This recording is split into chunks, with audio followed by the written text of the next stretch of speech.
Okay, we'll start with the second lab now.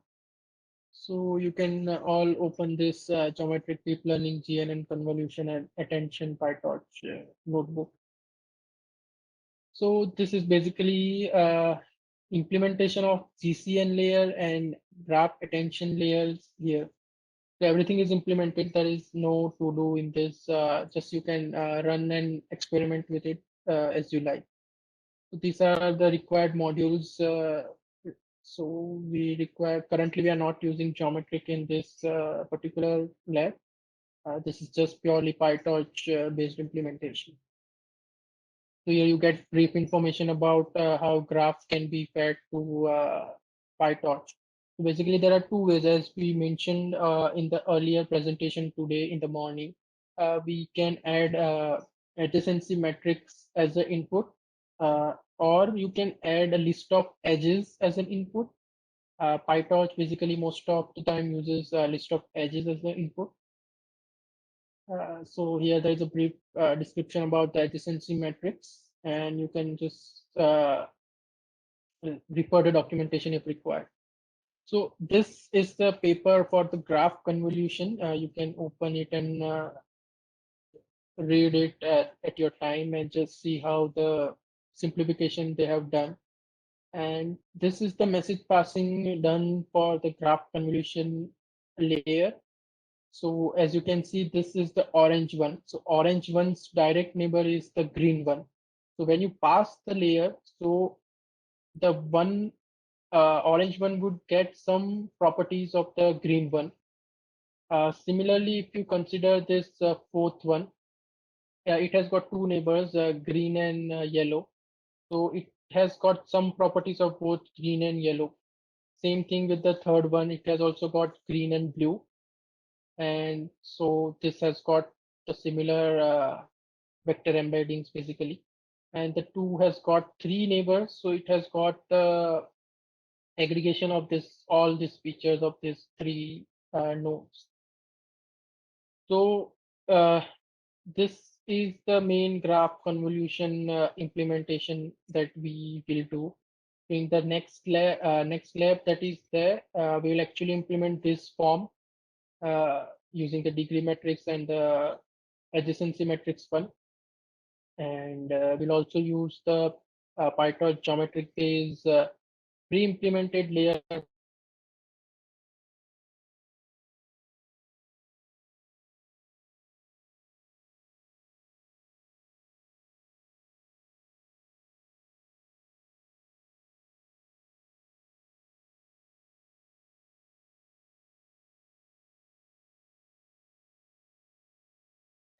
We have the dimension as the input and output. And in the forward propagation stage, so basically this is the stuff that is implemented for getting the uh, convolution layer output. So here we are using adjacency metrics and getting the number of neighbors. So this would be used to basically normalize the input that was mentioned in the presentation. Uh, this self-dot propagation is just a linear propagation layers where the features, so for the first layer, it would be just the features. From the second layers, it would be the aggregation of the different aggregation of different features from the neighboring nodes, basically. And we just do the matrix multiplication of the adjacency matrix and the node feature vector. And we just give this normalization. We do normalization of the feature and we return this. So this is all you need to do to implement a GCN layer. So I'll just run this. So now what we'll do is we'll just try running this layer. So for this, we'll have some node features. So from range of 0 to 8 in the form of 1, 4, and 2 tensor. So as you can see, this is just a 1 in one dimension. These are the 4 values. So this is the adjacency matrix. So if you consider this graph, Then between 1 and 2 there is an edge, so it would be 1. As already I described this in the presentation, so similarly based on some example, this is the graph we have, and it has got self loop as well. So how did I find out that it has got a self loop? Can anyone just let me know?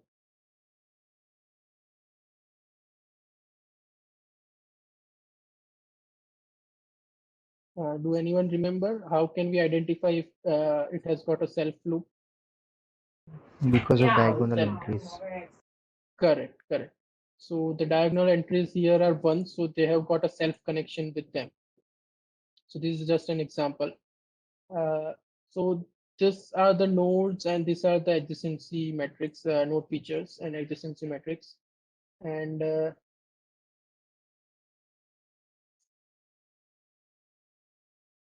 then we'll create our GCN layer, which has 2 input and 2 outputs. So currently we don't want to train this model. So what we will do is we'll initialize the weights and the bias of the projection layer as the identity metrics, nothing else. We don't want to train it. We just want to show an example here. And even we don't want to calculate the gradient, so you can just ignore it. So when you process this node feature and adjacency metrics that we have created, you get this as the convolved feature, you can say, or you can say this as the embedded thing. So one thing to note here is the node features of this two are same. So also in the image also you can see this have got the same color nodes feature. Once they get aggregated, they might end up canceling each other. So for that, this is basically a limitation you can say, or uh, so that is why we also pass this to a non-linear activation function so that we avoid this. So what would be the general structure similar to the convolution layer?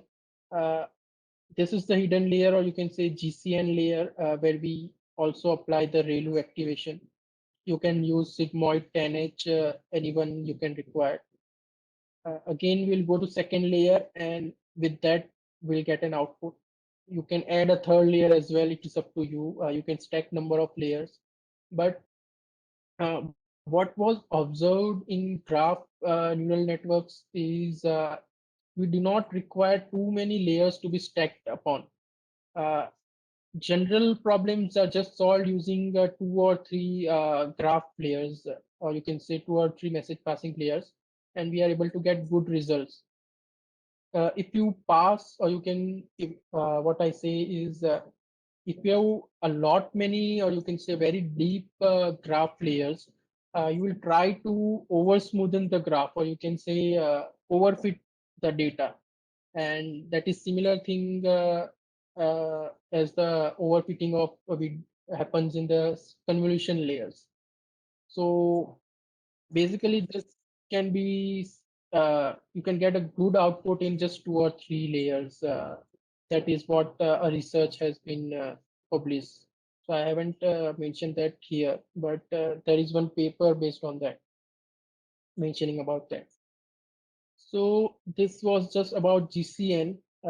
For the graph attention thing, so basically it's just a softmax function, and this is the attention value that we need to calculate. The A is the attention, or you can say the weight matrix of the linear projection layer for this particular architecture. And its dimension is 2 cross D messages, because in this, what happens is we try to aggregate feature of every node based on some weights, or you can say some attention values that are there. So the ones which are having higher attention coefficients will get more weight, and you can say those target node. So this is just a way to calculate the attention coefficients, and this is the simplification that is not required basically. So there is another, you can say, implementation of the same graph attention network where there are multiple heads. For example, for three heads, you have got three attention layers basically, and all that are then averaged or aggregated to a single output. So here we get attention values of all these, and based on all the features from different nodes, we can aggregate this as an output. So here graph attention layer has been implemented. And if you read the paper, it would be more clear compared to what it is mentioned here. So the main idea is just that whichever has got larger attention coefficient, uh, those features would be more prominent in the target node. So this is just the implementation, and this is just the same weight value that are mentioned in the paper that are used here. So it's a lot code, but you can, whenever you get time, you can just refer and understand using reading the paper side by side if required. And same thing we'll do as for graph convolution layer. We'll create a layer. Currently, we just want to understand this, so we don't want to train this model or layer. So we have just initialized the weight as the identity matrix. Bias is at 0, and we use some data, temporary data, to just understand the output. So here you get different values based on the attentions available. So you can try this with multiple values later on when you get time. And so currently, any question related to this lab? I'll give you 5 minutes to just run this lab on your side, and then we'll go to the last lab where we'll compare the performance of our own implementation with the pre-implemented convolution layer. If you have any query, then do let me know.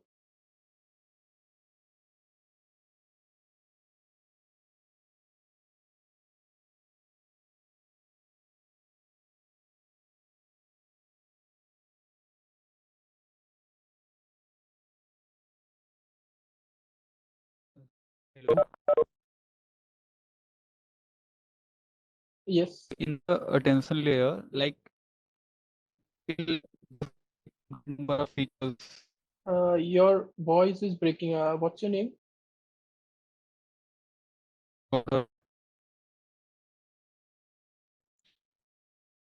Okay. Hello.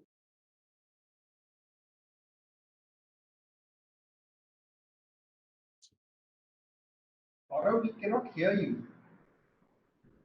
There's some network issue at your end. Maybe you can write or post your question on chat then.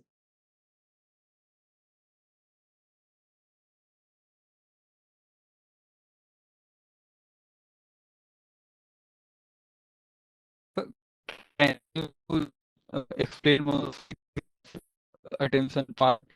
It will just take a limited number of features. Your voice is breaking, Gaurav.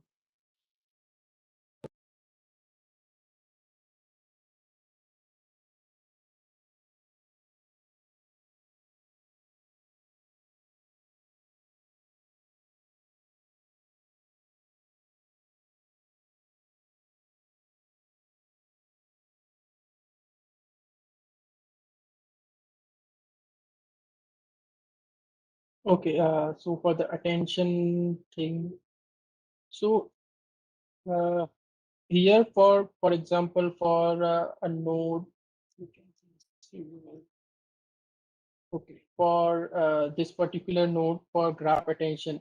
So we want to know which node significantly affects the target node, So for that, we calculate the attention coefficient, the alpha ij that is there. So for that, what we do is we basically calculate alpha ij for all the edges that are there in the graph, and we basically concatenate, or you can say aggregate those particular features based on the alpha coefficient. So for so maybe this is having the highest coefficient of 0.5 maybe, and this two might be around one is 0.2, one is 0.5, and another is 0.5. So all this sums up to be 1. So what will happen is we will take multiply that attention coefficient with this feature vector, aggregate here, and all these attention coefficient with other feature vectors will aggregate at the same time here. So what happens is in the single layer, we are able to aggregate the features from different nodes that are available based on the attention coefficient, or you can say whichever has got a higher weight will have significant feature on the output node actually, or you can say the target node. So it is just a general thing that uh, if you are doing some weighted thing, whoever's weight is higher will get higher priority, or you can say those features would be more prominent in the output, and that are basically calculated for all the edges. So the adjacency matrix comes into picture at that point of time. So so if you see here, so for all those nodes, basically, we find this A bar, or you can say based on the, so the A bar is the weight of the linear projection layer, linear layer that are there. So for all those weights, we basically calculate alpha ij, and this is basically just a softmax function. So what we'll do, it will just give out the most probable those who is having highest probability as the output, and that value is then multiplied with the uh, weight vector of the node j. So if h1 and h2 is there, so we have calculated alpha ij. So now we'll multiply this alpha 1 2 with this particular weight matrix of the linear projection uh, with the feature vector of this j. So jth is currently the second node. So based on that, we sum for all the neighbors. So now if this has got two neighbors or three neighbors, for all the three neighbors, we calculate it, we get the alpha ij, we multiply it with the weight matrix to get the relevant features in the output node. So we average out, you can say, aggregate those features from all this based on the weights of alpha. Uh, am I clear, Gaurav?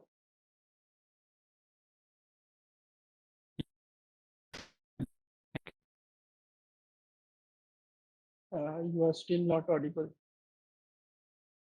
Maybe you can just write down in chat, so that would be good enough.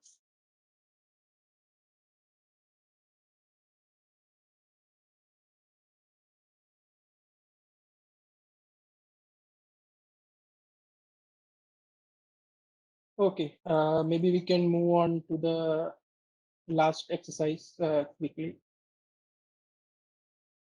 Okay, so for this, we'll be actually using the torch geometric, or you can say PyTorch geometric library. So I have already given the setup path for that, but so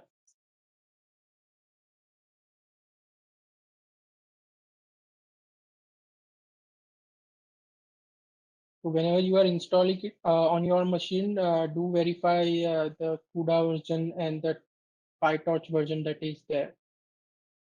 So with this, there is a help for setting up this in your Python environment.